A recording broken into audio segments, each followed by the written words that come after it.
Horrifying vision has surfaced of the moment a 23-year-old Ukrainian refugee, Irina Zarutska, was stabbed to death while quietly sitting on a train in Charlotte, North Carolina. Her killer is 35-year-old DeCarlos Brown, a homeless man who'd been arrested 14 times before he launched this horrific attack. And how much coverage have you seen about this attack on the mainstream media? Nothing. Irina Zarutska was murdered almost 3 weeks ago, and there has been silence from outlets like CNN, the New York Times, MSNBC and others. It's only now that the leftist media, who brought you thousands of articles on George Floyd's death, has been called out, and they've been forced to cover this horrific murder. And here's the coverage. Axios writes, stabbing video fuels MAGA's crime message. I mean, what? Let's make this horrific murder about MAGA. And here's CNN labelling the outrage we are seeing as a result of this murder racist. Some of the replies to Musk, some of the comments around this story are baldly racist, stoking fear of African Americans because this man attacked a white woman. The open racism on sites like X today, it's eye-popping. But there are also legitimate questions about this so-called career criminal. Joining us now is Josh Hammer, Senior Editor-at-Large of Newsweek. Josh Hammer, thank you for your time. I mean, the silence on this story says so much about the leftist media. There is no doubt that if the races were reversed or if it was someone from a minority group being killed, this would have been the lead story across America. What do you make of this?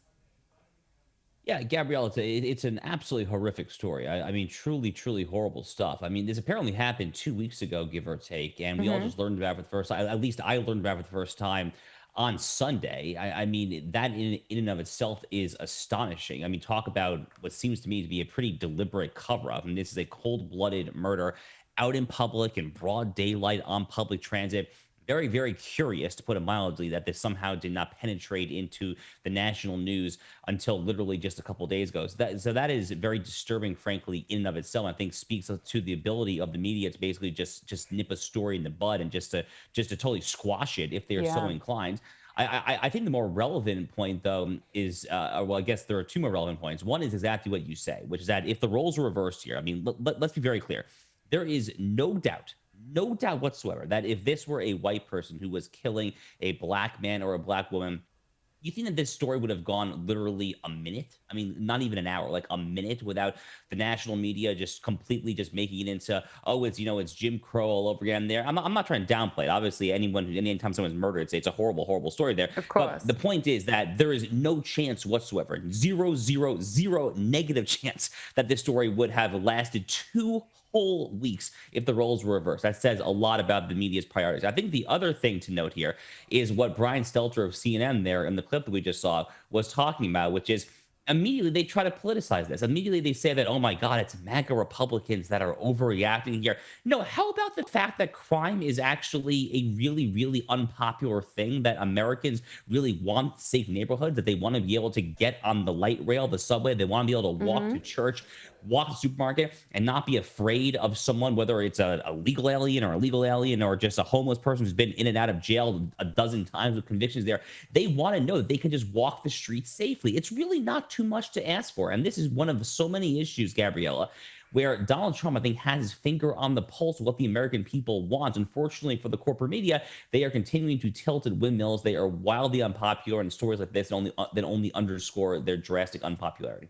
100%. We'll bring you what Donald Trump has said about this in just a moment. But just on this media issue, we brought you Axios's headline earlier. But this is what they wrote on X. The gruesome video of the fatal knife attack on Irina Zarutska on a light rail car in Charlotte is drawing attention from MAGA influencers seeking to elevate the issue of violent urban crime and accuse the mainstream media of undercovering shocking cases. Well, it's just unbelievable. And to your point, that it's crazy just how much the media did not cover this. But this is what the president has had to say. He addressed it on X saying, I've seen the horrific video of a beautiful young Ukrainian refugee who came to America to escape the vicious war in Ukraine and was innocently riding the metro in Charlotte, North Carolina, where she was brutally ambushed by a mentally deranged lunatic.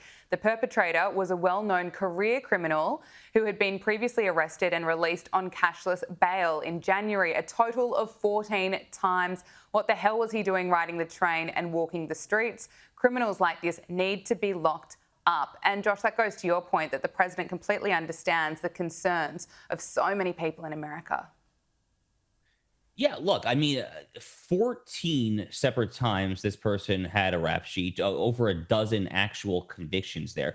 I mean, this is the kind of person, DeCarlos Brown, if I have the homeless murderer man's name correctly, I mean, this guy should have been in jail for life. I mean, in jail for life easily. I mean, that should be an absolute no-brainer.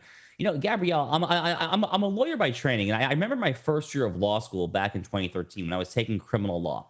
This is kind of the beginning of kind of the left's kind of foray into so-called criminal justice reform. And even back then, there's a lot of chatter among my more liberal classmates about how, you know, incarceration and prisons and locking people up, you know, how all of this is just racist. It's kind of like it is an old kind of symbol of a white patriarchal colonialist imperial society there, and how the ultimate goal is basically to defund the prisons. And then, you know, if some people are going to commit some violent crimes, you know, essentially let the chips fall where they may. Well, you know, this is letting the chips fall where they may. But most American people have not lost their minds. Most American people stand where Donald Trump stands, which is that they want basic safety. And, you know, the media, that Axios headline that we saw there, they're saying that, oh, Republicans are talking about urban crime for a very good reason. Urban crime is a really, really big issue. You know, just a few years ago, Gabriella, you know, my now wife, when we started dating, I went to law school in Chicago, and I was going back for an alumni weekend. I took my wife with her there. You know, her purse was stolen in broad daylight by a homeless man inside of a sports bar in downtown Chicago. He never should have been anywhere near that sports bar. And then afterwards, after the owner, when we confronted him and said, why do you let this guy in? You know what he told me? He said that he was afraid that if he kicked the homeless man out, who happened to be a black person, then he would get tarred and feathered as a racist. And ultimately, his refusal to kick this homeless person, this vagabond, out of the bar, you know, cost my wife a very nice purse, and frankly, just kind of ruined our weekend. So, I mean, this is a real problem, a real problem there. Unfortunately, though, again, Donald Trump, I think, has his finger on the pulse of the issue. Absolutely. Well, speaking of people that wanted to defund the police, such as Zoran Mamdani, he's been on a media blitz arguing why he should be mayor of New York City, and he wants to reduce the jail population and ensure that New York City courts release suspects faster. Listen to this.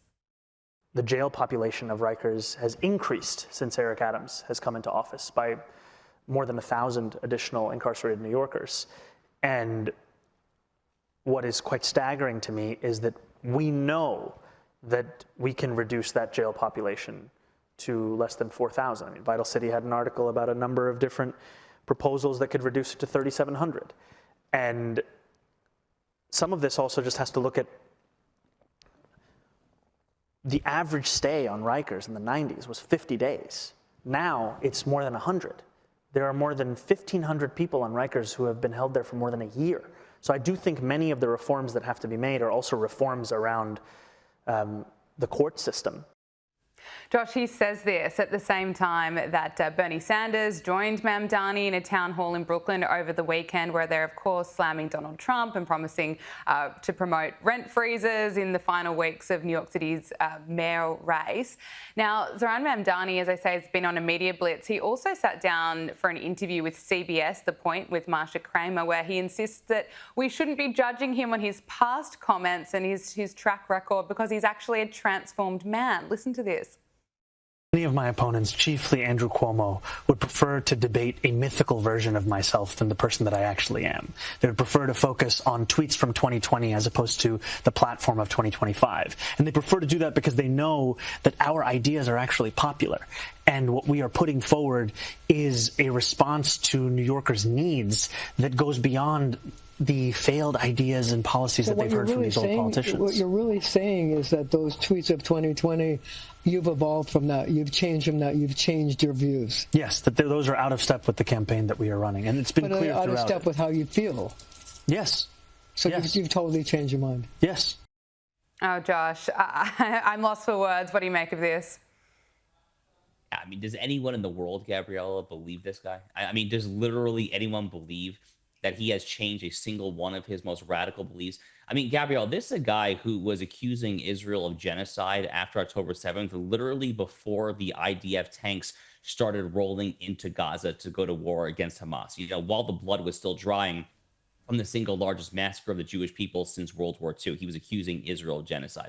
I mean, this is a guy who was literally quoting Karl Marx's Communist Manifesto as recently as like a year and a half, 2 years ago. I mean, he can quote the Communist Manifesto probably verbatim because he's an actual communist. I mean, you know, I don't even want to call him a socialist. I mean, this is someone who is literally, as far as I can tell, a full-fledged Soviet-style Stalinist, Leninist, Maoist communist. I mean, that is actually what he is. So for him to try to say that Andrew Cuomo, Eric Adams, Curtis Sliwa, the other candidates, that they're running against a mythical version of the past of Zoran Mamdani, no, they're not, dude. No, they're not. They are running against you and your track record. And I mean, the crazy thing, Gabrielle, you know, a lot of people can compare Zoran Mamdani to Barack Obama. They're very superficially similar in certain ways there. You know, frankly, Zoran Mamdani makes Barack Obama look like a positive moderate, which says everything you need to know about where the Democratic Party has gone. Because back in 2008, when Obama upset Hillary Clinton in the presidential primary that year, he was the left-wing insurgent. Hillary was the establishment. But now Zoran Mamdani to Barack Obama, I mean, Barack Obama looks positively centrist compared to this lunatic. Wow, you know, doesn't that say a lot? Let's just quickly stay on the Democrats and looking at 2028. Maryland's Democratic Governor Wes Moore has ruled out a run for president in 2028, and he made these comments during an interview on NBC News Meet the Press. You have not announced you're running for re-election. If you do you commit to serve a full term? Yes, I'll be serving a full term. I'm excited about re-election. I'm excited about what I'm going to be able to do for the people of Maryland. Do you rule out a run for president, Governor? Yeah, I'm not running for president. You rule it out? Yes, You completely rule it out? I'm so excited about what we're doing, that we've gone from 43rd in the country in unemployment to now one of the lowest unemployment rates. We've had amongst the fastest drops in violent crime anywhere in the United States of America. Our population is growing. Maryland is moving. And so I'm really excited about going back in front of the people of my state and asking for another term. Josh, he was floated as a 2028 presidential contender. Are you surprised by the move? Look, I mean, this is classic political rhetoric, right? I mean, if Wes Moore decides to run for president a year or two from now, you know, no one's really going to fault him for lying through his teeth to meet the press in the year 2025. I mean, you know, we've seen this over and over again before. I mean, for what it's worth, I think Democrats could probably do a lot worse than Wes Moore. I mean, they for instance, could nominate, you know, someone like a Jasmine Crockett or an Ilhan Omar, Rashida Tlaib, or God forbid, a Zoran Mamdani. I mean, you know, Wes Moore is not a moderate. He's a pretty liberal guy, but he's very well spoken. He's telegenic. He speaks well there. I mean, his policies are not my policies. He is correct to a very limited extent that the violent crime rate and murder rate in Baltimore, which is one of America's historic murder capitals, it has gone down a little bit. I mean, roughly 15-20% over the past year and a half. Unfortunately, was starting at a truly catastrophic Chicago-esque baseline. So it's still in the top 5, top 10, give or take, of most murderous cities there. So he's true to an extent there. Maryland is still a pretty poorly governed state in many ways as well there. I would not take this one to the bank, though, Gabrielle. I think if Wes Moore decides to run for president a year or two from now, then he's definitely going to do exactly that. Josh, you mentioned Jasmine Crockett there. Well, she's revealed her own take on law enforcement. Listen to this. I want to be clear that, like, law enforcement isn't to prevent crime. Law enforcement solves crime, okay? That is what they are supposed to do. They are supposed to solve crimes, not necessarily prevent them from happening, per se. Josh, can I get your reaction? So first of all, where is Jasmine Crockett doing this interview from? I mean, I see kind of like a whole closet of shoes. I mean, is she doing this from her closet? Is she doing it from a department store, like a Bloomingdale's or something like that? I mean, very strange choice where a sitting U.S. Congresswoman should be doing interviews. That's my very first, very superficial comment. The second, more important point on the substance is, what is she talking about? I mean, law enforcement has multiple responsibilities. Yes, we have people to solve crimes. Those are detectives. I mean, Sherlock Holmes and kind of the classic, you know, Anglo-American Western style fictional imagination there. But police absolutely deter crimes through, among other things, their mere physical presence. There have been countless stories, countless studies, I should say, countless studies over and over and over again throughout the years from criminologists, people who study crime, that show over and over again that the mere fact that you have police cars visible, police walking the streets, police in broad daylight there, that has a tangible, statistically significant, demonstrably repeated over and over again effect in actually reducing crime. So I have no idea what he's talking about. I mean, I hate to just be this blunt, but I guess I will just be this blunt. She's a freaking moron. I mean, Jasmine Crockett is a genuinely low IQ figure. And if Democrats want to cast their lot with people like that for 2028, 2032 and beyond, then good riddance, I guess. Good luck there, because frankly, one party will benefit from that. It's not the Democrats. Yeah, good luck to them. Look, let's quickly turn to the Middle East. Trump has issued his last warning to Hamas. He wrote, "Everyone wants the hostages home. Everyone wants this war to end. The Israelis have accepted my terms. It is time for Hamas to accept as well. I have warned Hamas about the consequences of not accepting. This is my last warning. There will not be another one. Thank you for your attention to this matter." Josh, will this work?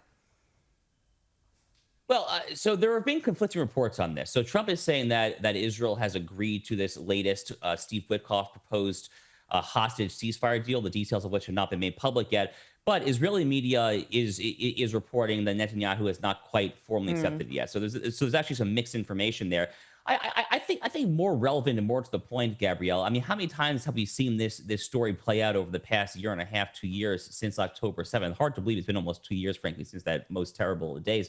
But I mean, how many times have we seen Hamas say that they're ready to come negotiate there, and then they kind of superficially agree to some floated proposal from Israel, the United States, maybe Qatar, maybe Egypt. And then, what Hamas does is that they change the goalposts over and over and over again throughout these negotiations there. Hamas will never, ever be satisfied with anything other than Hamas remaining in power in Gaza. That is completely irreconcilable with Israel's stipulated goal that Hamas cannot be in power in Gaza there. So, you have you have two things that simply cannot coexist with one another. That's the challenge of any of these negotiations there. And I wish Donald Trump and Steve Witkoff the best of luck there. Ultimately, Gabrielle, the responsibility really does fall on Netanyahu and the Israelis to actually finish this job ASAP. It's been a very long time now. Unfortunately, Donald Trump's been basically yelling to the Israelis, say, "You have my support. Do this thing. Go in hard. Go in quick. Go in fast. Finish it. Finish it. Finish it." I think it's incumbent now upon Prime Minister Netanyahu to actually take that advice. Finally, here in Sydney, pro-Palestine protesters gathered on our world-famous Bondi Beach over the weekend, waving Palestinian flags, making anti-Semitic chants. And they held this in an area of Sydney with a very large Jewish population, clearly designed to intimidate. And the following day, another anti-Israel activist waved the Palestinian flag on horseback on the same beach here at Bondi. Let's look at this.